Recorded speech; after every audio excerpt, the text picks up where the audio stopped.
رزقنا الإخلاص في القول والعمل كاملا وعلما نافعا لا ينسى وتوفيقا دائما وصحة ويقينا وعافية.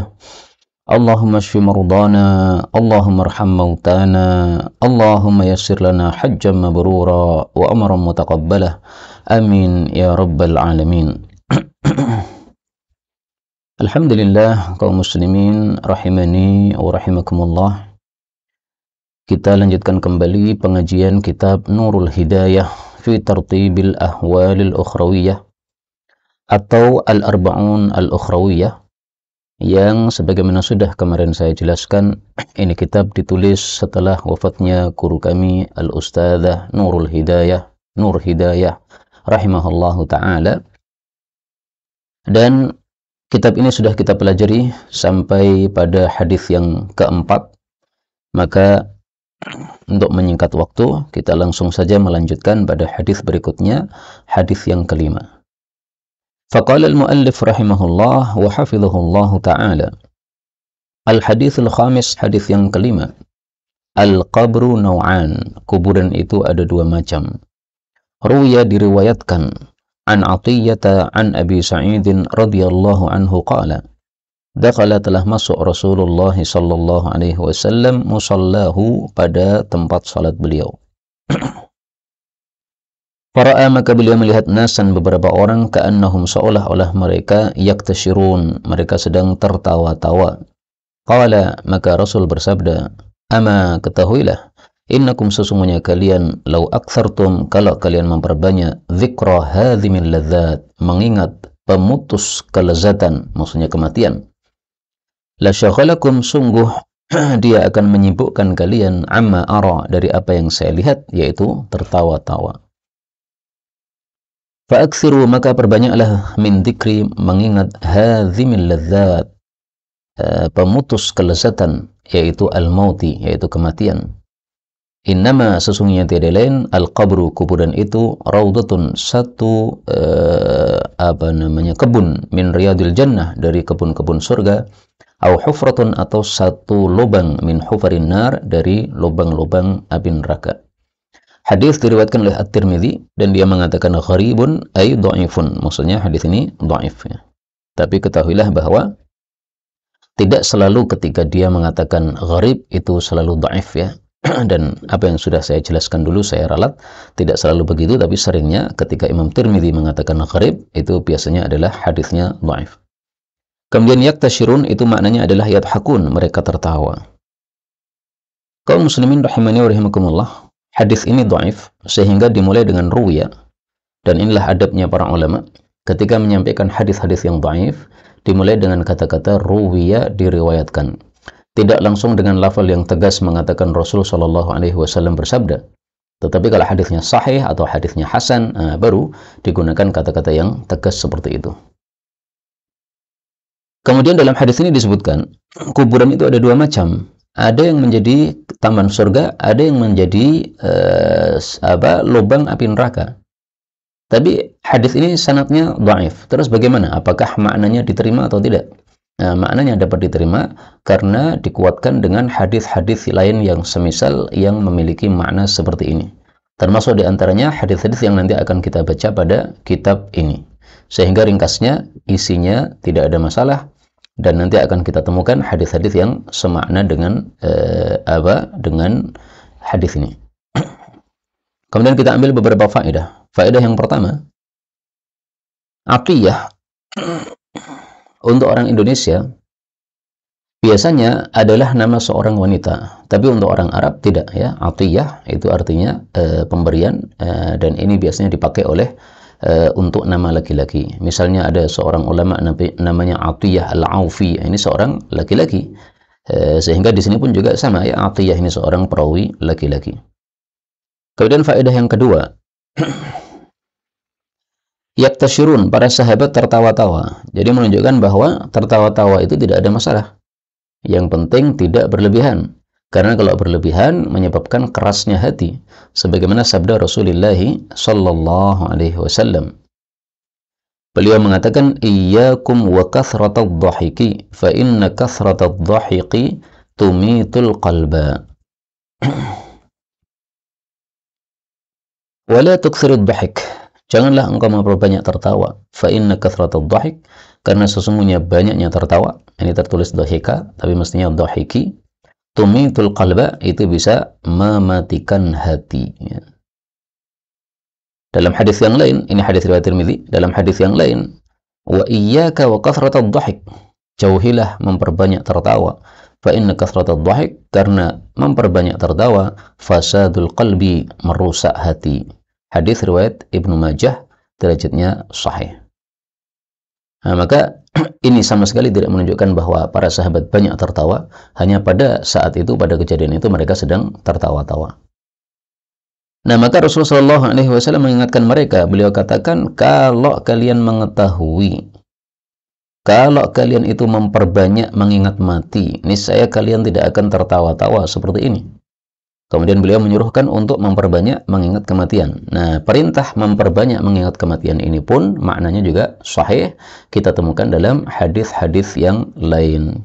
Misalkan Rasulullah SAW bersabda, "Aktsiru dzikra hadhimil ladzat al-maut." Memperbanyaklah mengingat pemutus kelezatan, yaitu adalah kematian. Ini hadis diriwayatkan oleh Tirmidzi, Nasa'i, Ibnu Majah, Abu Nuaim dalam kitab Hilyah dari Ibnu Umar radhiyallahu anhu, dan hadis ini derajatnya sahih. Dan kata-kata ini hazim, ini boleh dibaca dengan zal, hazim artinya pemutus, boleh juga dibaca dengan tanpa titik, yaitu hadim artinya penghancur. Dan itu maknanya sama ya, karena dengan sebab mati maka kelezatan sudah hancur semuanya, dan kelezatan sudah putus semuanya. Orang mati dikasih minuman tidak akan bisa merasakan lezatnya minuman tersebut. Demikian juga dia dipukul tidak merasakan sakitnya sebagaimana orang yang hidup. Meskipun tidak boleh seseorang itu berbuat dolim kepada orang yang sudah mati dengan memukul dan sebagainya. Kemudian bagaimana cara mengingat kematian? Cara mengingat kematian tidak disebutkan oleh Nabi SAW dalam hadis ini, tapi salah satu caranya yang paling gampang adalah kita melakukan ziarah kubur. Karena dengan melakukan ziarah kubur, maka kita akan otomatis mengingat kematian. Demikian juga kalau ada jenazah, maka kita menghadiri salat jenazah. Kita datang ke rumah duka apabila ada kesempatan untuk datang ke sana, sehingga melihat bagaimana kondisi jenazah, sehingga kita juga merasakan untuk pribadi kita sendiri, nanti saya akan menjadi seperti jenazah ini. Ini menyebabkan kita jadi ingat terhadap kematian. Hadis yang ke-6, al-haditsus sadis, al-arwah, tentang roh. Jadi setelah kita bicara kubur, maka kita bicara tentang roh, karena orang di kuburan itu berarti sudah dipisahkan antara jasadnya dengan rohnya. Ya. Rohnya diambil dari jasadnya dikubur, rohnya kemudian diangkat ke langit. An Ka'b bin Malik an Ummi Bishrin bintil Bara ibn Ma'rurin anna Rasulullah sallallahu alaihi wasallam yaqul, inna sesungguhnya arwahil mu'minin, roh-rohnya orang-orang beriman, fi tayrin, pada burung-burung, khudrin, yang warnanya hijau, ta'luku, yang makan, bisyajaril jannah, pada pohon-pohon surga. Hadis diriwayatkan oleh Ibnu Majah, wa fihi kisah, dan dalam hadis ini ada kisah. Wa yuqalu, dan dikatakan, maksudnya ada pendapat yang lain yang mengatakan arwahuhum, roh-roh para manusia ini, fi fina'il kubur, ada pada halaman kubur. Jadi di sekitar kuburannya. Wallahu alam, Allah lah yang lebih mengetahui. Kaum muslimin rahimani wa rahimakumullah, hadis ini menunjukkan bahwa roh itu tidak hancur sebagaimana jasad. Maka sebagian ulama mengatakan Allah menciptakan manusia untuk kekal. Karena manusia ketika mati itu hakikatnya hanya pisah antara jasad dengan roh. Tapi rohnya masih hidup. Sementara jasadnya akan lapuk, hancur. Tapi nanti ketika sudah muncul alam akhirat, akan digabungkan lagi antara jasad dengan roh. Setelah itu kekal abadi, di surga kekal abadi, di neraka pun juga kekal abadi. Maka khalaqallahul insan liyakhlut. Allah ciptakan manusia supaya dia kekal, yaitu betul-betul kekal di neraka atau kekal di dalam surga. Maka mudah-mudahan semua kita masuk surga dengan aman tanpa merasakan siksa sama sekali dari Allah Subhanahu wa taala. Amin ya rabbal alamin. Kemudian dari hadis ini kita ambil beberapa faedah. Faedah yang pertama, ini Ka'b bin Malik, seorang perawi laki-laki, meriwayatkan dari Ummi Bishrin, ini seorang wanita. Jadi seorang laki-laki berguru kepada seorang guru wanita tidak ada masalah, tetapi tentu saja bisyarti amnil fitnah, dengan syarat aman dari fitnah. Ini gurunya sudah perempuan, muridnya masih pemuda, gurunya sudah tua renta, perempuan sudah tua renta, muridnya masih muda. Ini insya Allah nggak ada masalah. Demikian juga tidak memamerkan kecantikannya. Tapi kalau perempuan masih muda, cantik lagi, kemudian muridnya juga masih muda, laki-laki, cakep lagi, nah ini sangat rentan untuk tidak aman dari fitnah. Maka Ummi Bishrin ini yang zahir ini sudah perempuan tua, dan tidak ada masalah dia mengajar para laki-laki sebagaimana Ka'ab bin Malik dan yang lain-lainnya. Faedah berikutnya. Dalam hadis ini disebut arwahal mu'minin, roh-rohnya orang-orang beriman. Apakah ini bertentangan dengan hadis yang lain yang mengatakan bahwasanya yang menjadi burung-burung itu adalah roh-rohnya orang-orang yang mati syahid? Rasulullah bersabda, arwahus syuhada, roh-roh orang yang mati syahid, fi tairin khudrin, pada burung hijau, ta'allaqu atau ta'laqu haitsu sya'at, yang dia makan di mana saja pun dia berada. Nah, ini tidak bertentangan ya. Karena begini, untuk orang-orang yang mati syahid ini, rohnya pun juga di dalam burung-burung yang hijau, tetapi punya kelebihan. Kelebihannya apa? Laha qanadil, mereka memiliki lampu-lampu mu'allaqatan yang tergantung tahtal arsy, di bawah singgasana Allah Subhanahu wa taala. Nah, di sini bedanya. Kalau roh-rohnya orang-orang beriman, tidak ada jaminan bahwa mereka punya lampu-lampu yang ada di bawah singgasana Allah Subhanahu wa taala. Maka nanti akan kita baca ya, ada satu roh yang ketika dia datang ke langit, para malaikat yang membawa singgasana Allah itu pada senang. Karena apa? Tempat dia adalah di singgasana Allah Subhanahu wa taala, karena dia mati syahid. Ini hadis riwayat Imam Muslim sahih. Faedah berikutnya, di sini disebutkan tairin khudrin, burung yang hijau. Nah, di sini menunjukkan bahwa hijau ada fadilah tersendiri, warna hijau, sehingga Allah pilih burung-burung yang mengandung roh-rohnya orang-orang beriman ini dalam warna hijau. Dan ini mengingatkan kita baju-baju ahli jannah juga hijau, sebagaimana disebutkan dalam Al-Quran. Dan warna hijau adalah warna yang paling disukai oleh baginda Rasulullah sallallahu alaihi wasallam. Karena adalah ahabul alwan ilaih, warna paling dicintai oleh Nabi, al-khudrah, warna hijau. Hadis riwayat Tabarani, dan hadis ini derajatnya hasan. Faedah berikutnya, ta'luqu bisyajaril jannah, dia makan dari pepohonan jannah. Ini maksudnya makan dari buah-buahan yang ada di dalam jannah. Dan kalimat ini kita temukan secara jelas di dalam riwayat Imam Tirmidzi, ta'luqu min thimaril jannah. Dia makan dari pohon-pohon buah-buahan jannah. Nah, kalau bicara tentang buah-buahan jannah, maka kita tidak lupa hadis yang mengatakan bahwa buah-buahan jannah itu diambil satu akan muncul dua ya. Sebagaimana diriwayatkan, innar rajula, sesungguhnya seseorang, idza naza'a thamratan minal jannah, kalau dia memetik satu buah dari surga, adat makanaha ukhra, maka kembali di tempat itu buah yang lain. Nah, dalam riwayat yang lain itu mithlaha, yang kembali adalah dua kali lipatnya. Jadi kita petik satu muncul dua, kita petik dua muncul empat, dan seterusnya. Dan hadis ini riwayat Tabarani, disahihkan oleh sebagian ulama, meskipun ada juga yang mendhaifkannya. Adapun di sini disebutkan fihi kisah, ada kisahnya. Nah, ini adalah kisahnya Ummu Bishrin sendiri. Dia ketika mengunjungi seorang sahabat Nabi yang sudah hampir wafat. Kemudian Ummu Bishrin ini berkata, wahai sahabatku, kalau kamu nanti wafat, tolong titipkan salam saya kepada fulan, yaitu yang sudah mati sebelum dia. Nah, maka sahabat Nabi yang sudah dalam kondisi sekarat ini, kemudian dia mengatakan, ya, saya lagi sibuk, malah engkau katakan seperti ini. Nah, maka Ummu Bishrin menjawab, apakah kamu tidak mendengar sabda Nabi, inna arwahal mu'minin fi tairin khudrin ta'luqu bisyajaril jannah. Ya. Artinya kamu bisa ketemu dengan dia insya Allah, karena kamu juga seorang beriman, mati dalam kondisi beriman, insya Allah nanti sama-sama berada dalam burung-burung yang hijau ini. Maka dia titip salam kepada temannya yang sudah mati duluan. Masya Allah. Al-haditsus sabi', hadis yang ketujuh, adzabul qabr, siksaan kubur. An Ibnu Mas'ud radhiyallahu anhu anin Nabi sallallahu alaihi wasallam annahu qala.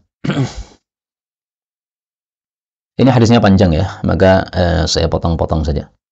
Umira, telah diperintahkan bi'abdin, seorang hamba, min ibadillahi, dari hamba-hamba Allah, ayyudraba, supaya dipukul dia fi qabrihi, dalam kuburannya, mi'ata jaldah, 100 kali cambukan. Seperti hukuman orang yang berzina yang tidak muhsan. Falam yazal, maka tidak henti-hentinya dia itu yas'alu, meminta, wa yad'u, dan doa, hatta sarat, sehingga jadilah jaldatan wahidah, 1 kali pukulan saja. Ini tanda bahwa hamba ini adalah hamba yang beriman. Karena kalau orang kafir berdoa kepada Allah, tidak akan dikabulkan oleh Allah Subhanahu wa Ta'ala, yaitu di dalam kuburnya seperti ini nggak akan diterima doa orang-orang kafir. Sebagaimana Allah katakan di dalam Al-Quran, وَمَا دُعَاءُ الْكَافِرِينَ إِلَّا فِي ضَلَالٍ. Tidaklah doanya orang-orang kafir kecuali dalam kesia-siaan, tidak akan dikabulkan oleh Allah Subhanahu wa Ta'ala. Surat Ar-Ra'd ayat 14, demikian juga surat Ghafir ayat 50. Kemudian fajulida, maka dia pun dicambuk jaldatan wahidah, dengan 1 kali cambukan. Famtala'a, lalu penuhlah qabruhu, kuburannya, alaihi, terhadapnya, naran, dengan api. Jadi ini menunjukkan apa? Siksaan kubur itu salah satunya adalah dengan dicambuk, tapi begitu dicambuk menjadi api. Na'udzubillahi min syarri dzalik. Jadi bayangkan sendiri ya, kuburan yang sempit seperti itu, kemudian dicambuk penuh dengan api, betapa panasnya rasanya dalam kubur tersebut. Falamma, maka tatkala irtafa'anhu, telah naik darinya, maksudnya sudah selesai siksanya, qala, dia bertanya, alama, atas dasar apa, jalattumuni, kalian mencambuk saya. Jadi maksudnya salah saya apa? Qalu, mereka mengatakan, innaka, sesungguhnya engkau, sallaita, salatan, 1 salat, bi ghairi tuhurin, tanpa bersuci. Di sini disebutkan 2 kesalahan ya. Kesalahan pertama, salat tanpa bersuci. Jadi salat tanpa bersuci ini termasuk perbuatan maksiat. Karena disuruh kita untuk salat dalam keadaan bersuci. Sebagaimana Allah Subhanahu wa Ta'ala katakan, wa thiyabaka fatahhir, dan bajumu maka sucikanlah, yaitu ketika akan salat maka sucikanlah bajumu dari najis. Demikian juga kita disuruhkan, idza qumtum ila sholati faghsilu, kalau kalian mau salat maka hendaklah berwudu, harus bersuci dulu. Nah, ketika tidak melakukan ini berarti maksiat kepada Allah Subhanahu wa Ta'ala. Maka orang yang tidak bersuci ketika salat padahal dia sudah hadas, ini ada 2 konsekuensi ya. Konsekuensi pertama, dia mendapatkan dosa karena sudah melanggar perintah Allah Subhanahu wa Ta'ala. Konsekuensi kedua, salatnya tidak sah, sehingga dia masih punya hutang 1 salat tersebut. Kalau dia lakukan 5 kali, berarti hutang 5 salat, karena salatnya tidak sah.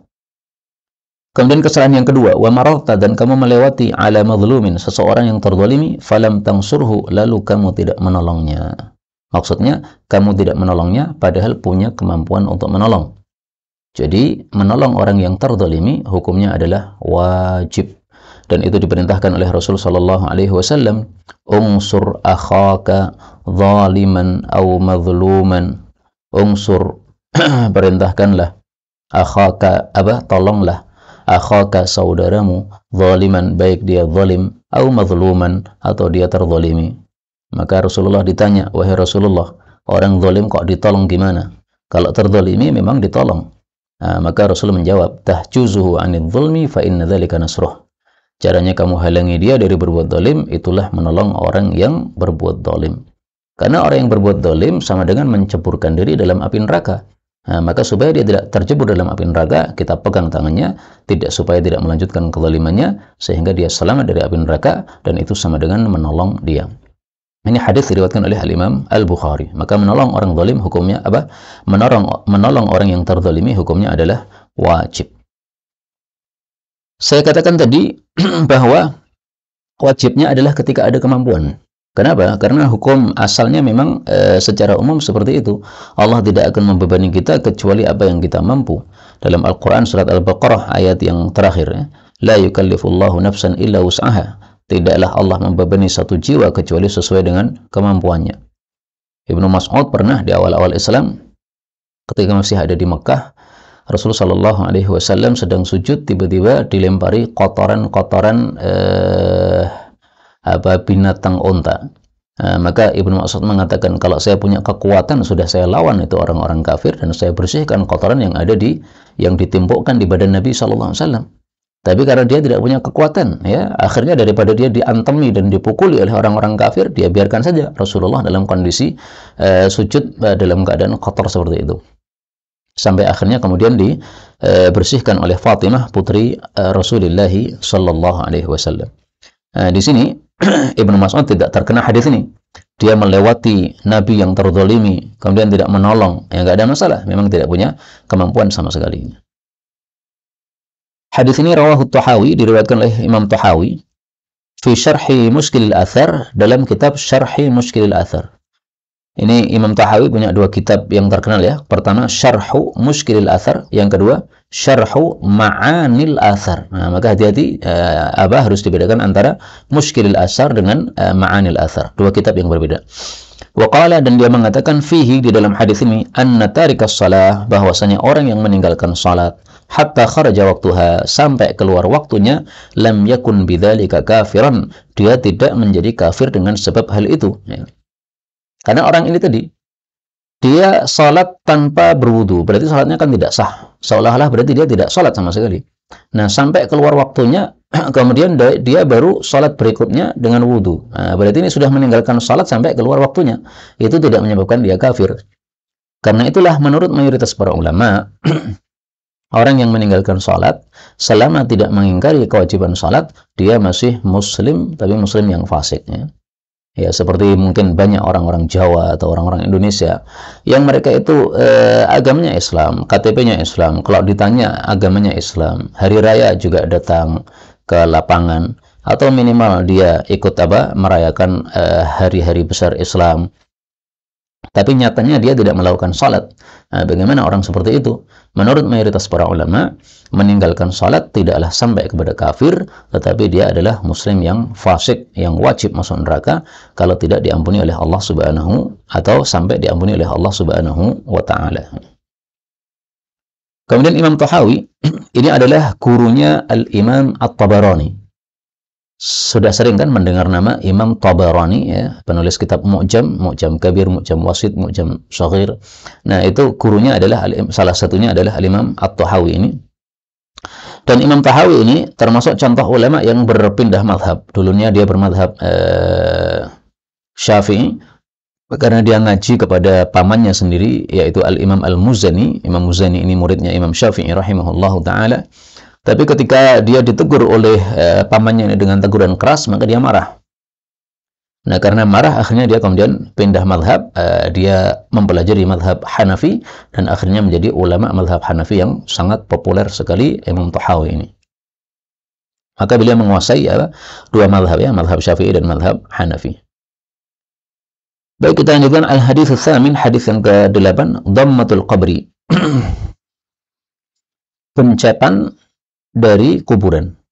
Jadi orang beriman itu kalau dimasukkan dalam kuburan, tetap digencet oleh kuburan sebagaimana jenazah-jenazah yang lain. Ya, orang-orang kafir juga begitu sama. An Ibnu Umar radhiyallahu anhuma an Rasulillah sallallahu alaihi wasallam qala. Hadza, orang ini, alladzi, adalah orang yang taharraka lahu, bergerak karena dia, al-arsyu, singgasana Allah Subhanahu wa taala. Wafutihat, dan dibuka lahu untuknya abwabus sama, pintu-pintu langit. Wa syahidahu, dan menyaksikannya sab'una alfan, 70.000 minal malaikah, dari para malaikat. Laqad dhumma, sungguh-sungguh dia digencet, dhammatan, dengan satu gencetan, thumma furrija anhu, kemudian dilonggarkan untuk dia. Hadis diriwayatkan oleh Al-Imam An-Nasai. Kaum muslimin rahimani wa rahimakumullah, hadis ini menunjukkan bahwa ada gencetan terhadap jenazah setelah dia dimasukkan ke dalam kuburan. Dan ini berlaku untuk orang-orang beriman maupun orang-orang kafir, sama saja. Hanya bedanya kalau untuk orang beriman, thumma furrija anhu, ya, kemudian dilonggarkan untuk dia, sehingga tidak kesakitan lagi. Tapi kalau orang-orang kafir, maka digencet dan tidak ada berhentinya sampai remuk-remuk tulang-tulangnya tersebut. Disiksa oleh Allah Subhanahu wa taala dengan gencetan tersebut, dan masih ada siksaan-siksaan yang lain berikutnya. Na'udzubillahi min syarri dzalik. Karena itu kaum muslimin rahimani wa rahimakumullah, hadis-hadis seperti ini mengingatkan kita tentang fadilah surat Al-Mulk. Karena Rasulullah Shallallahu Alaihi Wasallam bersabda bahwa surat Al-Mulk itu adalah al-mani'ah min adzabil qabr, itu yang mencegah dari siksaan kubur. Hadis riwayat Ibnu Marduyah dari Ibnu Mas'ud radhiyallahu anhu. Dan Nabi sudah mencontohkan kepada kita setiap malam sebelum tidur membaca surat Al-Mulk. Nah, insya Allah Kalau kita rutinkan setiap malam membaca surat Al-Mulk, Allah pun akan mencegah siksa kubur untuk mengenai kita. Maka kalau kita mengalami dhammah ini, ya dikencet ini, dikencet sebentar, kemudian setelah itu akan dilepas oleh Allah Subhanahu wa taala. Kemudian apa makna gencetan ini? Ada dua tafsiran. Tafsiran yang populer, ini digencet karena manusia ini terbuat dari bumi, jadi dari tanah. Kemudian manusia sudah diambil janji oleh Allah, nanti kalau lahir sebagai manusia kamu harus ibadah kepada saya. Alastu birabbikum? Qalu bala. Ya, pada surat Al-A'raf yang terkenal. Nah, begitu orang manusia ini lahir ke bumi, akhirnya malah dia tidak taat secara penuh kepada Allah Subhanahu wa taala, maka kekurangan-kekurangan manusia dalam ketaatan kepada Allah menyebabkan bumi ini jadi mangkal sama dia. Kamu itu sudah diciptakan dari saya, sudah diambil janji oleh Allah untuk taat, ternyata nggak sempurna taatnya. Nah, begitu dikembalikan ke dalam bumi, maka buminya marah, dia kencet seperti itu. Nah, terus kenapa dilepas? Nah, dilepas ini karena adalah rahmat Allah Subhanahu wa taala. Maka kalau dia termasuk orang-orang yang muhsinin, orang-orang yang berbuat baik, yang banyak kebaikannya, maka Allah Subhanahu wa taala sudah mengatakan rahmatullahi qaribum minal muhsinin. Sesungguhnya rahmat Allah Subhanahu wa taala itu dekat terhadap orang-orang yang beriman. Surat Al-A'raf ayat 56. Nah, maka para ulama katakan semakin dia baik, maka semakin cepat rahmat Allah turun, sehingga gencetannya sebentar, habis itu dapat rahmat Allah, lepas. Tapi semakin lama rahmat Allah turun, semakin lama pula dia dikencet. Ya, pokoknya dikencet terus sampai rahmat Allah datang. Rahmat Allah datang baru dilepas. Ini tafsiran yang pertama, dan ini lebih masyhur. Tafsiran yang kedua mengatakan bahwa bumi menggencet dia itu karena rindunya kepada anaknya. Ya. Jadi manusia ini kan diciptakan dari bumi. Seolah-olah bumi itu adalah ibunya. Nah, ketika sudah lepas dari bumi, jadi manusia, berarti sudah lama pisah. Nah, begitu balik kepada ibunya, maka dia pun rindu, saking rindunya kemudian digencet seperti itu. Wallahu a'lam bishawab. Tampaknya yang lebih pas adalah tafsiran yang pertama. Kemudian yang dimaksud di sini, hadza, orang ini adalah Sa'ad bin Mu'adz, seorang sahabat Ansar yang sangat terkenal. Namanya adalah Sa'ad ibnu Mu'adz. Rasulullah sallallahu alaihi wasallam bersabda, "Ihtazza 'arsyur Rahman", telah guncang singgasana Allah Subhanahu wa taala, limauti Sa'ad bin Mu'adz, karena kematiannya Sa'ad bin Mu'adz. Hadis riwayat muttafaqun alaih. Ini yang saya katakan tadi ya. Sa'ad bin Mu'adz, seorang sahabat Ansar, dia kepala suku Aus, dan dia itu sederajat dengan Abu Bakar As-Siddiq di kalangan orang-orang muhajirin. Maka untuk muhajirin ini paling utama adalah Abu Bakar As-Siddiq, untuk kalangan Ansar paling utama adalah Sa'ad bin Mu'adz ini. Nah, Sa'ad bin Mu'adz, karena dia matinya termasuk mati syahid, maka begitu dia rohnya naik ke langit, tempatnya kemudian di bawah singgasana Allah Subhanahu wa taala, maka saking senangnya singgasana Allah ini kedatangan tamu mulia, akhirnya dia pun berguncang-guncang. Jadi berguncangnya karena apa? Karena kegirangan dan bahagia menyambut roh yang sangat mulia tersebut. Kemudian kata-kata ini sab'una alaf, 70.000, ini adalah lit takfir, untuk menunjukkan banyak, bukan lit tahdid, bukan untuk pembatasan. Jadi orang Arab seringkali menggunakan kata-kata 70 atau 70.000 atau 700.000, ya kelipatan 7, itu untuk menunjukkan banyak. Ya. Sebagaimana kalau orang Indonesia mengatakan peng seket buntet, atau orang Jawa ya. Kemudian mereka juga mengatakan pulau 1000, itu nggak harus 1000 betul-betul, tapi maksudnya adalah banyak sekali. Kemudian kaum muslimin rahimani wa rahimakumullah, di sini ada urutan kondisi-kondisi akhirat, tartibu ahwalil akhirah, urutan kengerian-kengerian akhirat, minan nusyuri, dari bangkit dari kubur, nusyur itu adalah dihidupkan setelah mati, ila daril khuldi, sampai pada kampung kekal, yaitu surga ataupun neraka. Tartibuha, urutannya, ala sabilil ijmal, secara global, kama qala ulama, sebagaimana dikatakan oleh para ulama, ma yali, seperti ini. Ya, jadi saya harus tegaskan, urutan ini bukan dari Nabi sallallahu alaihi wasallam, tapi dari hadis-hadis yang sangat banyak. Nah, kemudian para ulama membaca hadis-hadis tersebut, salah satunya muncul pendapat seperti ini. Nanti kalau ada sebagian ulama yang mengurutkan tidak seperti ini, nggak ada masalah. Ini semuanya adalah apa? Ijtihad. Ini saya ambil salah satunya dari pendapat ulama yang ada. Yang pertama adalah al-qiyam minal qubur bin nafkhati tsalitsah. Bangkit dari kubur dengan sebab terompet yang ketiga. Jadi ada 3 terompet. Satu untuk kehancuran alam semesta, 2 untuk kematian seluruh makhluk bernyawa, 3 untuk kebangkitan seluruh makhluk bernyawa. Yang kedua adalah mahsyar, padang mahsyar, dikumpulkannya manusia semuanya untuk dihisab oleh Allah Subhanahu wa taala. Yang ketiga, haudu nabiyina sallallahu alaihi wasallam, telaga nabi kita, wa haudu kulli nabiyyin, dan juga telaganya seluruh para nabi. Nah, ini namanya telaga Kautsar untuk Nabi Muhammad sallallahu alaihi wasallam. Disebut telaga Kautsar karena sumbernya dari sungai Al-Kautsar. Dan setiap nabi punya telaga masing-masing untuk umatnya masing-masing mereka. Yang keempat, asy-syafa'atul uzma, mendapatkan syafaat yang terbesar. Syafaat yang terbesar maksudnya setelah manusia dikumpulkan di padang mahsyar, ditelantarkan oleh Allah. Nah, mereka kesusahan di situ. Karena matahari sangat dekat, sangat panas, keringat sangat banyak bercucuran, akhirnya mereka kesusahan.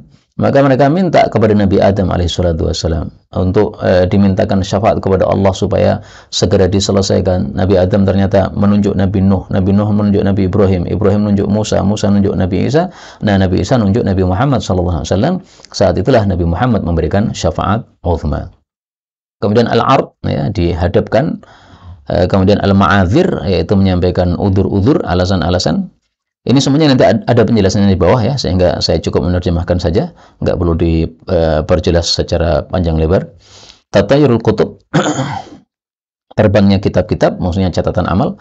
Wa khatmul afwah, dan dikuncinya mulut-mulut sehingga nggak bisa bicara. Wa qiraatul kutub, dan dibacanya kitab-kitab catatan amal tadi. Kemudian yang kedelapan adalah al-hisab, dihisab oleh Allah Subhanahu wa taala. Jadi dihisab itu setelah apa? Kitab catatannya diberikan. Nah, begitu diberikan, kemudian setelah itu apa? Dihisab oleh Allah Subhanahu wa taala. Kemudian yang ke-9 al-wazn, ditimbang. Nah, yang ditimbang ini ada 3, orangnya ditimbang, yang beramal ditimbang, amalannya juga ditimbang, maka amalan itu ada wujud-wujudnya nanti.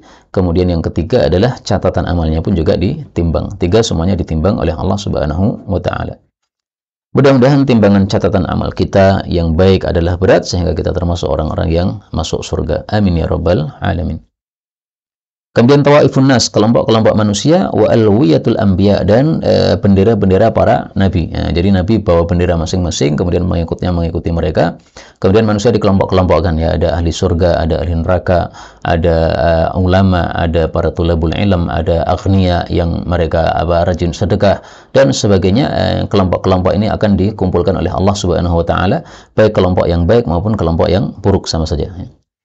Yang ke-11 adz-dzalamah, az-zulmah, mohon maaf ya, az-zulmah, gelap. Jadi nanti ada gelap sehingga orang-orang munafik susah karena mereka tidak punya sinar. Wasur, kemudian ada pagar nanti.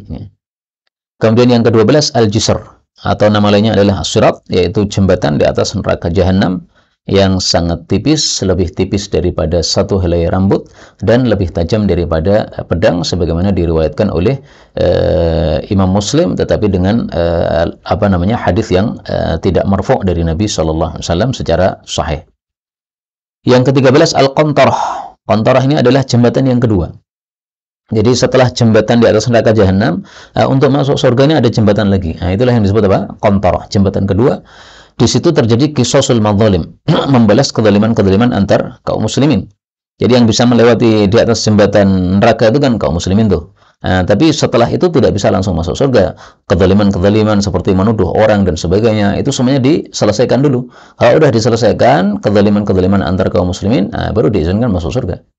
Tapi kalau ternyata pahala-pahalanya habis di situ untuk membayar kezaliman-kezaliman, na'udzubillahi minasyarri dzalik, bisa ditarik oleh Allah Subhanahu wa taala masuk ke dalam neraka sebagaimana dalam hadis yang lain. Kemudian yang ke-14, dukhulu jinanir rahman, masuk ke dalam jannah-jannahnya Allah Ar-Rahman. Dan mudah-mudahan semua kita masuk surga tanpa hisab, tanpa azab. Amin ya rabbal alamin. Wallahu a'lam wa ilmuhu atam. Allah lebih paham dan Allah lah yang ilmunya lebih sempurna. Nah, itulah urutan-urutan secara ringkas untuk kondisi-kondisi akhirat. Adapun perinciannya disebutkan pada poin-poin setelahnya, yaitu hadis 9 dan seterusnya. Ini menjelaskan secara lebih terperinci atau dalil-dalil untuk poin-poin yang sudah kita urutkan tadi. Nah, maka poin pertama jangan dilupakan, yaitu an-nafkh, ya, di tiupnya sangkakala yang ketiga, kemudian orang-orang pada bangkit dari kubur. Dalilnya adalah an Abi Hurairah radhiyallahu anhu, anin Nabi sallallahu alaihi wasallam qala, bainan nafkhataini, di antara dua tiupan, arba'un, adalah 40. Dua tiupan ini maksudnya adalah tiupan yang menyebabkan kematian seluruh makhluk bernyawa. Kemudian tiupan berikutnya yaitu tiupan kebangkitan seluruh makhluk bernyawa. Ini antara dua tiupan ini. Makanya para ulama sebagian mengatakan tiupan malaikat Israfil itu ada dua. Karena ada hadis ini mengatakan 2 kali tiupan. Tapi pendapat yang lain mengatakan 3 kali tiupan. Nah, sebenarnya dua pendapat ini tidak bertentangan, karena kalau dirinci memang ada 3, tapi yang lebih populer adalah yang 2 ini. Kalau mereka mengatakan, ya Abu Hurairah, wahai Abu Hurairah, arba'una yauman, apakah yang dimaksud Nabi itu 40 hari? Qala, dia mengatakan, itu saya enggan. Maksudnya saya tidak mau menentukan, Nabi saja tidak menentukan. Ya. Qala arba'una sanatan, apakah 40 tahun? Qala itu. Qala arba'una syahran, apakah 40 bulan? Qala itu. Jadi pokoknya dia mendengar Nabi mengatakan arba'un titik, sudah enggak ditambah-tambahi oleh Abu Hurairah radhiyallahu anhu. Kemudian dia lanjutkan sabda Nabi sallallahu alaihi wasallam. Wa yabla, dan hancur kullu syai'in, segala sesuatu minal insan, dari manusia, illa kecuali ajbadha nabihi, tulang ekornya. Fihi, padanya, yurakkabu, akan dirakit al-khalqu, makhluk-makhluk itu. Hadis muttafaqun alaih. Jadi ternyata cara Allah Subhanahu wa taala untuk membangkitkan kembali manusia setelah kematian, demikian juga makhluk-makhluk bernyawa, bahwa setelah semua tubuhnya hancur, baik itu dagingnya maupun kulitnya maupun gajihnya maupun tulang-tulangnya, ternyata ada satu yang tersisa, ya, itu adalah tulang ekornya. Nah, dari situlah Allah Subhanahu wa taala dulu menciptakan manusia, dan dari situ pula Allah nanti akan mengembalikan, menghidupkan kembali manusia. Ini bukan berarti bahwa Allah maha lemah, ya, sehingga perlu menyisakan satu untuk bisa menghidupkan. Enggak, sama sekali. Kalau Allah menghendaki semuanya hancur, bisa. Tetapi bisa jadi ini adalah hikmahnya adalah Allah ingin memberikan bukti kepada manusia. Saya itu bisa menghidupkan kalian setelah kematian. Maka disampaikan oleh Nabi SAW bahwa tulang ekor manusia itu nanti yang akan Allah bangkitkan manusia dari situ. Nah, maka orang yang tidak percaya dengan hal ini, dia disuruh untuk mencari di kuburan. Ya. Ada nggak tulang ekor manusia? Kalau masih ada, berarti betul apa yang dikatakan oleh Nabi SAW bahwa manusia hancur binasa kecuali tulang ekornya. Dan sebagaimana sabda Nabi yang tadi, beliau mengatakan dari situlah, dari tulang ekor itulah Allah Subhanahu wa taala akan menciptakan manusia. Nah, kemudian di sini arba'un 40 ini karena tidak disebutkan oleh Nabi, ya kita tidak mengetahui hakikatnya. Bisa 40 hari, bisa 40 tahun, bisa 40 bulan, bisa 40 pekan, wallahu a'lam bishawab. Bisa juga 40 jam ataupun terserah Allah Subhanahu wa taala. Yang jelas para ulama katakan orang-orang dalam kuburan itu istirahatnya cuma dalam masa ini, ya. Jadi orang-orang yang disisa ke dalam kubur, mereka tersiksa terus. Sejak mati sampai hari ini tersiksa terus sampai hari kiamat tersiksa. Nah, begitu muncul tiupan kematian, setelah itu istirahat 40, lamanya 40, kemudian tiupan kebangkitan. Nah, selama 40 inilah mereka bisa istirahat, bisa rehat. Nah, begitu mereka bangkit ke alam kiamat, ke alam akhirat, maka mereka terkaget-kaget semuanya karena melihat kondisi kengerian-kengerian hari kiamat sebagaimana tadi yang sudah disebutkan. Inilah kaum muslimin rahimani wa rahimakumullah, beberapa hadis yang dapat kita baca pada pertemuan kali ini. Sudah 5 hadis kita baca. Maka insyaallah hadis berikutnya, hadis yang ke-10, kita baca pada waktu yang akan datang. Benar dari Allah Subhanahu wa taala, kalaupun ada salahnya fa astaghfirullahal azim li wa lakum walhamdulillahi rabbil alamin.